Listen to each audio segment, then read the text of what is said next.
حجمها كويس زي ما حضراتكم كده شايفين معانا اهو. ادي الاحجام كده معانا. فانا كده بمشي معاهم العلف على 25% الربع بس، بيكمل معايا للاخر اللي قبل الذبح. ممكن لو هسيبه البط لفترات طويلة بعد ما بيقفل كده وريشه بيكتمل بمنع عنه العلف. ايام ما كانت البطاطس رخيصة، يعني من يجي 2 3 كان البطاطس اسعارها رخيصة، كنت بنزل السوق واجيب البطاطس اللي هي الحجم الرفيع واسلقها واضيفها للبط بدل العلف. كنت اضيف البطاطس على الدشيشة وعلى الرجيع، وكانت بتديني اوزان حلوة قوي. لكن طبعا كل حاجة غالية دلوقتي، البطاطس وصلت 15 جنيه والاسعار كل حاجة غالية.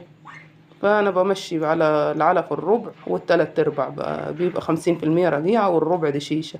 ممكن أخلي عيش بدل الدشيشة، لو عندي عيش بضيف العيش بدل الدشيشة. لو كمية العيش قليلة بمسكها بقطعها كده تقطيع صغير